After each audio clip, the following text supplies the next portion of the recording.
45 news కి స్వాగతం. కొత్త వలస క్యాంప్ కార్యాలయంలో పత్రికా సమావేశాన్ని నిర్వహించి వైఎస్ఆర్సీపీ ఆధ్వర్యంలో యువత పోరు పోస్టర్ విడుదల చేశారు.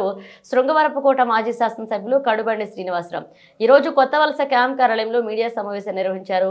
శృంగవరపుకోట మాజీ శాసనసభ్యులు కడుబండి శ్రీనివాసరావు ఈ కార్యక్రమంలో ఆయన మాట్లాడుతూ విద్యార్థులకు ఫీజు రియంబర్స్మెంట్ విడుదల చేయడంలో కూటమి ప్రభుత్వం ఘోర విఫలం చెందింది.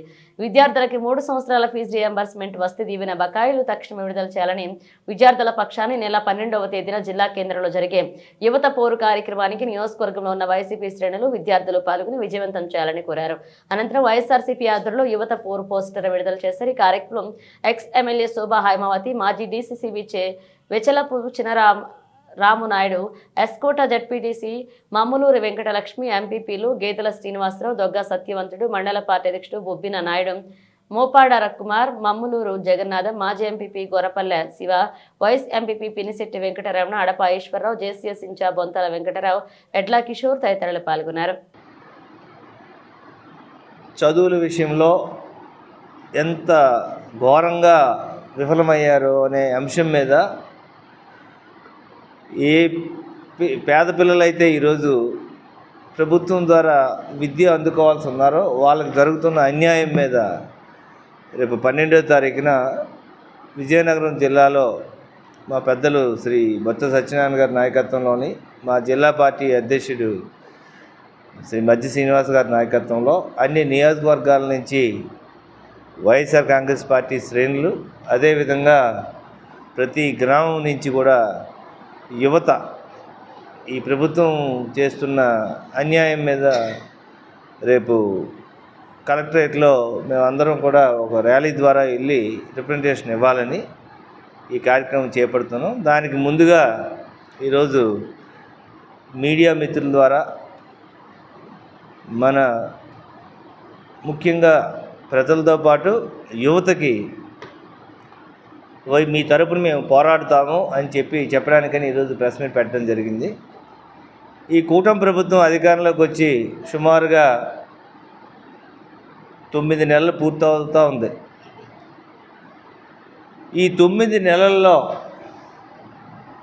పేద పిల్లలకి ఎంత అన్యాయం చేశారంటే ఫీజు రింబర్స్మెంట్ అనేది ఇప్పటికీ ఎన్నో క్వార్టర్ల నుంచి వాళ్ళకి ఫీజు రింబర్స్మెంట్ చేయకపోవటం వలన ఈరోజు విద్యా సంస్థల యాజమాన్యం అంతా కూడా పిల్లల్ని స్కూల్ నుంచి కాలేజీల నుంచి బయటికి పంపించే కార్యక్రమం చేస్తూ ఉన్నారు.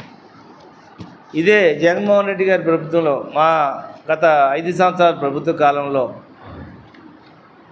పేదలకి పెద్ద దిక్కుగా ఉండటం అంటే ఏంటో చేసి చూపించారు మా నాయకుడు శ్రీ వైఎస్ జగన్మోహన్ రెడ్డి గారు.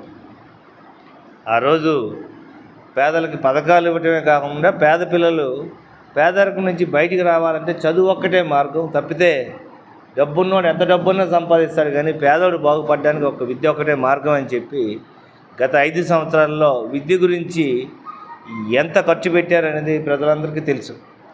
అదేవిధంగా గత ప్రభుత్వంలో ఫీజు రింబర్స్మెంట్ విషయంలో వస్తే జగన్మోహన్ రెడ్డి గారి నాయకత్వంలో ఆఖరి సంవత్సరంలో డిసెంబర్ క్వార్టర్కి 12,609 కోట్ల రూపాయలు విద్యా దీవెన కోసమే ఖర్చు పెట్టారు. అదేవిధంగా విద్యా దీవెన, వసతి దీవెన పథకాలకి 18,000 కోట్ల రూపాయలు ఖర్చు పెట్టారు. అయితే ఈరోజు ఈ కూటమి ప్రభుత్వం అధికారంలోకి వచ్చిన తర్వాత ఎన్నో కోట్ల తాలూకు ఫీజు రింబర్స్మెంట్ చేయకపోవడం వల్ల ఈరోజు పిల్లలందరూ కూడా కాలేజీ వదిలి వెళ్లాల్సిన పరిస్థితి వచ్చింది. అదేవిధంగా కూటమి ప్రభుత్వం 2014 నుంచి 19 వరకు ఇదే కార్యక్రమం చేశారు, ఇదే విధంగా మోసం చేశారు.